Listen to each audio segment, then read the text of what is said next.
නිහඬ කුමරිය සහ කටකාර කුමරිය.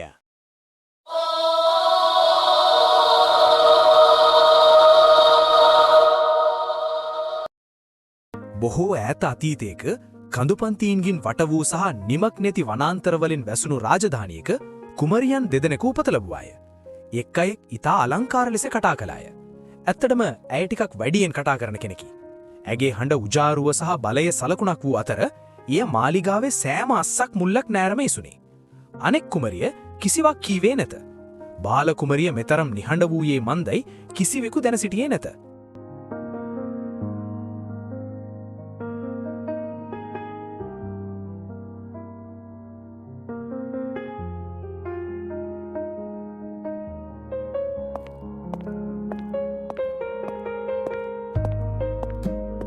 ඇය ඔටුන්නක් නැති රජිනක් වගේ.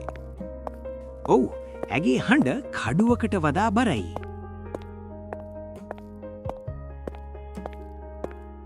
හැනා ඔය තරම් බැරාරුම් වෙන්න එපා.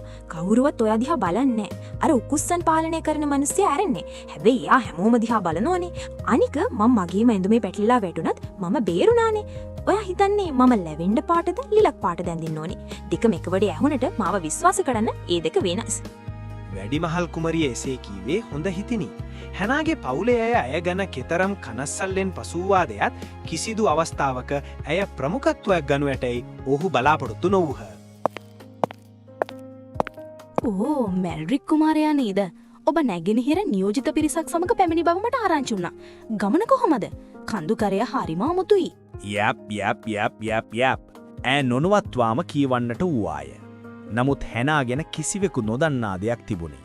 හැනාට කතා කළ නොහැකි වුවද වෙන කිසිවෙකුට ඇසෙන්නේ නැතිදේ ඇයට ඇසුනි. මේ ගස වැඩෙන්න අපේ ශක්තිය ප්‍රමාණවත්. ඇයට සොබාදහමේ හඬ ඇසුනි. නිහඬ කුමරියට කම්පනයන් දෙනුනා පමණක් නොව. සොබාදහමේ භාෂාව තේරුම් ගැනීමට දැහැකි විය. බලන්න මාළුන් යන හැටි. ගස්වැල් ගංගා ඒවා කිසිවිටක නිහඬ මගියෙකු කෙරෙහි අවධානය යොමු නොකරයි. ඇත්ත වශයෙන්ම හැනාවෙනි සැරිසරන්නියක් ඔවුන්ට වඩාත් සමීප විය. තමාට කිසිදා විස්තර කළ නොහැකි දේවලට සවන්දීමෙන් හැනා සාමය සොයාගත්තාය. නමුත් මෑතක සිට හැනාට අසන්නට ලැබුණේ නොසන්සුන් හඬකි.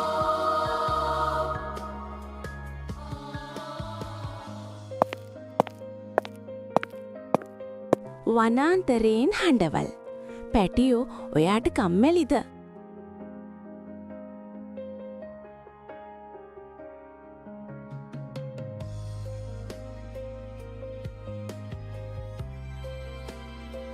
පව්. ඇයට යාළුවෝ නැති නිසා ඇය තනියම කුමරියක් මවාගෙන. හැනා අවසානයේ තීරණය කළා මේ හඬ ගැන තනියම සොයා බලන්නට. ටික වේලාවක් ඇවිද ගිය පසු අයට ඇසුනේ ඔවුන් දවනවා, ඔවුන් ඇඹරෙනවා, ඔවුන් බොරු මුමුණනවා යනුවෙනි. හැනා බියට පත් වූවාය. ඇය සැම විටම වනාන්තරය ඇගේ නිවස ලෙස සැලකුවාය. නමුත් වනාන්තරයේ ගැඹුරටම ඇගේ පාද කිසිදා නොතැබූ ප්‍රදේශයකට යන විට ඇයට නොසන්සුන් බවක් දැනුනේ. එහිදී ඇයට රූට් කීපර් හමු විය. මේ ඇත්තක් විය හැකිද? හැනා සිතුවාය. මූල රකින්නා යනු රාජකීය පුස්තකාලයේ ඇය කියවා තිබූ මිත්‍යාවකි. ඔහු රාජධානියේ ආරක්ෂකයාය. හැනා ඒ දැවන්ත ගසේ පොත්ත ස්පර්ශ කළ විට ඇය පුදුමයට පත්විය. එය ආලෝකමත් විය. ආඩම්බරකම, තණ්හාව සහ බිය මාලිගාවේ සෙවණැලි තුල සැඟවුණු ගිනි දැල්. හැනා තම අත ඉවතට ගන්නා විට ඇගේ අත්ලෙහි දැල්වෙන ආලෝකයක් සහිත ලන්තෑරුමක් දිස්විය. මේ ගිනිදැල් ඒවා නිශ්චල කොළ යුතු ගිනිදැල් විය යුතුයි. හැනා සිතුවාය. මෙය මායාවක්ද? ඔව්, එය මායාවක්ම විය. මාලිගාවට පැමිණි පසු හැනා කලබලයෙන් ඔවුන් සැමට අනතුරු ඇඟවීමට උත්සාහ කළාය. නමුත් ඔවුන්ට ඒ පහන පෙනුනේ නැත. මෙය පෙනෙන්නේ මට විතරක්ද? අපෝයි නැහැ. ආයෙත් මේ සුප් එක ගැනද? මම උන්ට කිව්වා හතු දාන්න එපා කියලා. ඔයා හරි, මේක විනාශයක්. ඊටමත් නරක වේලාවක්. තමන්ගේ හඬ අන් අයට ඇසීමට සැලැස්වීම සඳහා කිසිවෙකුට ශබ්දයක් නොමැතිව කෑ ගැසීමට සිදු නොවිය යුතුය. මම එවැනි හඬවල් වෙනුවෙන් පාසලක් ආරම්භ කරනවා. ඕ මගේ දරුවා ඔවුන් ඇයට සවන් දුන්නේ නැත. ඔවුන් කිසිදා සවන් දුන්නේ නැත. පරාජිත වූ හැනා නැවත ගස වෙත පැමිණියේ සිතේ ව්‍යාකූලත්වේනි. ගස ඇයව තේරුම් ගත්තාක් මෙනි. එය වෙවුලා කොළ 3ක් බිම හැලුවේය.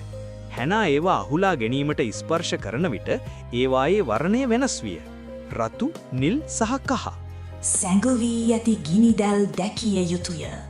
බැඳී ඇති පවුන් නිදහස් කළ යුතුය.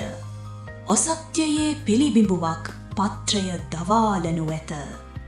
ආඩම්බරය, ලෝභකම, බිය, නිහඬ පාපයන් මාලිගාව තුල සැඟවී ඇත.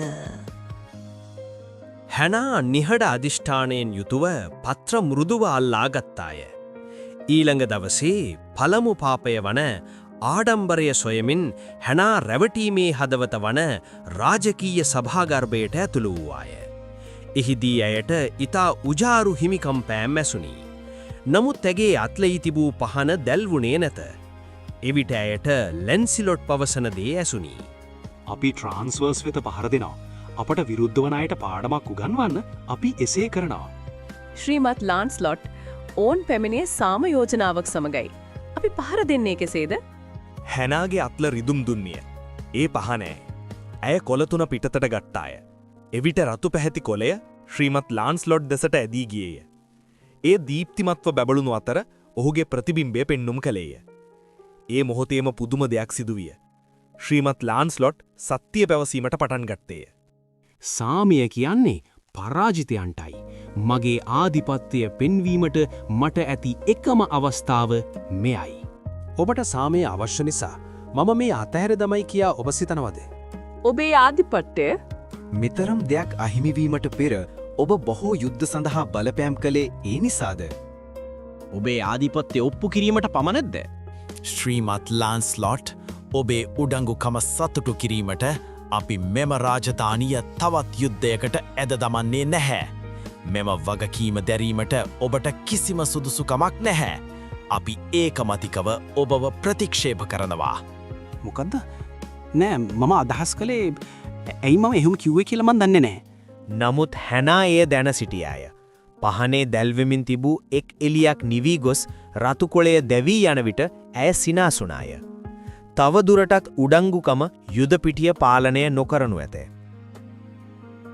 මගේ ජනතාව දැරටමත් හාමතේ. ඒ අතරේ මට සිටියේ කිසිම හේතුවක් නැතිව අපිව යුද්ධයකට ඇදගෙන යන වංචනික නායකයෙක්. හාමතේ. එම වචනයත් සමග හැනාගේ අත්ල දැවෙන්නට පටන් ගත්තේය. තවත් පාපයක් අසල තිබිය හැකිද?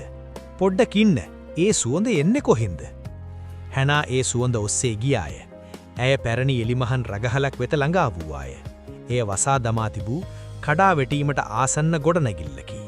මේ ස්ථානයෙන් මංගල භෝජනයක සුවඳක් දැනින්නේ කෙසේද? තවත් බන්දේසියක් මේ පැත්තට ගෙන්නේ. රාජකීය සූපවේදීන් ඔවුන්ගේ ආහාර සමග තවත් රාජකීය විය යුතුයි. හැනාට අදහාගත නොහැකි තරම් කම්පනයක් ඇතිවිය. එය මංගල භෝජන සංග්‍රහයකි. රාජකීය සූපවේදීන් සාමාන්‍ය ජනතාවට වෙන් කළ සලාක සොරකම් කරමින් ප්‍රභූවරුන්ට කන්නට දෙමින් සිටියහා. ඇගේ අත්ලෙහි තිබූ කොළ පැහැති පත්‍රය දීප්තිමත් විය. ඇය කොළය අල්ලාගත් අතර එවිටම එය සිදුවිය. පොඩ්ඩකින කවුදේ සීනුව ගෙසුවේ? මේ රඟහල වසර ගණනාවක් තිස්සේ වසා දමා තිබුණේ.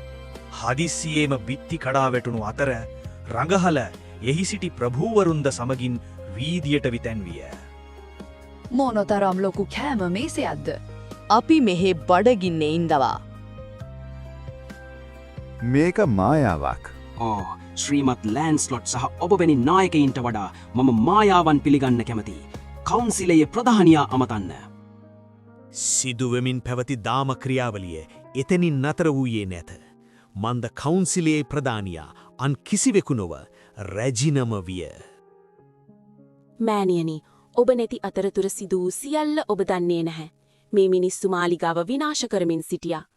එක රැයකින් මේ සියල්ල හෙළි වුණා. අයියෝ මට වෙච්ච දේ. ලැන්සලට් මගේ ඇස්පනා පිටම හොර මන්ත්‍රණයක්. මම මේකෙන් ඇත්තටම රැවටුණා. ඔබ මේ ගැන දැන සිටියාද? මම ඒ කියන්නේ අපි ඇත්තටම හොඳයි. කතා කරන්න. එතනම එය සිදුවිය. අවසාන පාපය. බිය සැඟවී සිටියේ අඳුරේ නොවේ. ඒ ජීවත් වූයේ රාජකීය මන්ත්‍රණ සභාගර්භයය. නිහඬතාවය යට සත්‍යය හුස්මහිරවී තිබුණේ එතනයි. අති උතුම් රෙජිනනි, ඔබ විවේචන සැහෙල්ලුවෙන් භාරගන්නේ නැහැ. ශ්‍රීමත් ලාන්ස්ලොට් මේ දැන සිටි අතර ඔබව සතුඩු කිරීමෙන් ඔහු ඉක්මනින්ම ඔබේ ප්‍රියතමයා බවට පත් වුණා. ඔබට එරෙහිව කතා කළ අවසාන උපදේශකයාට ඔහුගේ තනතුර අහිමි වුණා. ඔබ මොකක්ද මේ කළේ? මම ඇයි එහෙම කිව්වේ කියලා මම දන්නේ නැහැ. අති උතුම් රෙජිනනි, මම එහෙම අදහස් කළේ නැහැ. මන්ත්‍රීතුමනි, එය ඔබ කළ නිර්භීත ක්‍රියාවක්. මගේ රජතුමනි, ඔවුන් නිවැරදියයි මට බියක් දැනෙනවා. සමහර විට මගේ අහංකාරය උපදිස් ලබා ගැනීමෙන් මා වැළකූවා විය හැකියි. එවිට හැනාට කරුණු අවබෝධ විය. රැජිනගේ කෝපය දරා ගැනීම අපහසු බව සැබෑවකි. නමුත් තමන්ගේ තනතුරු අහිමිවේයයි බියෙන් තම රාජකාරිය ඉටු නොකිරීමෙන් මන්ත්‍රණ සභිකයන් ඊටත් වඩා විශාල පාපයක් සිදු කරමින් සිටියහා. මන්ද පීඩකයාට වඩා තම යුතුකම ඉටුකිරීම ප්‍රතික්ෂේප කරන්නා විශාල පෞකාරයකි. දාම් අත ඇදවැටෙන්නාක් මෙන් එකින් එක සිදුවීම් පෙළගැසෙත්ම පාපයන්ද එසේම විය. උඩංගුකම, කෑදරකම සහ බිය. මාලිගාවේ කුළුණු ටිකෙන් ටික කුහර බවත පත් කලා පමණක් නොව, රාජධානයේ දියුණුවද ආපස්සට ඇද දැමූ පාපයන් තුන එයයි. ඔවුන් සියල්ලන්ම මූලභාරකරුවට රැස් වූ විට කුමක් බලාපොරොත්තු විය යුතුදයි කිසිවෙකු දැන සිටියේ නැත. නමුත් එවිට සත්‍යය කතා කරන්න, මූලය ආරක්ෂා කරන්න, නිහඬ කළ දේ තවමත් ඇසීමට සැලැස්විය යුතුයි. නිහඬ කුමරිය දැන් අපි හරහා කතා කරනු ඇත. මන්ද නිහඬව සිටියේදී පවා ඇය ඇගේ වටිනාකම ඔප්පු කර ඇත. එය එසේ විය. මාලිගාවට ඔවුන්ගේ සැබෑ නායකයා හමු විය. ඒ කතා කිරීමට නොහැකි වූ ඔවුන්ගේ එකම කුමරිය හරහය. ඒ තෙරේසා කුමරියයි. රජු සහ රැජින සිය නව ආධ්‍යාත්මික නායකයාට සතුටින් හිස නැමූහ. නමුත් හැනා කුමරිය කිසි විටකත් ඔටුන්න බාරගත්තේ නැත. ඇය තෙරේසා කුමරියට පාලනය බාරගැනීමට දිරිදුන් අතර ඇයට මඟ පෙන්වීමට සූදානම් වූවාය. මගේ හදවතේ ඇති ඔබේ හඬත් සමග මම පෙරමුණ ගන්නම්. රාජධානිය බේරාගත්තේ හුදෙක් නිහඬතාවය පමණක්, හෝය පාලනය කළේ වචන පමණක් නොවේ. ඒ දෙක අතර වූ එකමුතුකමයි. හඬ සහ නිහඬතාවය යන දෙකෙහිම බලය පවතින බව ඔහු එක්ව ඔප්පු කළහ.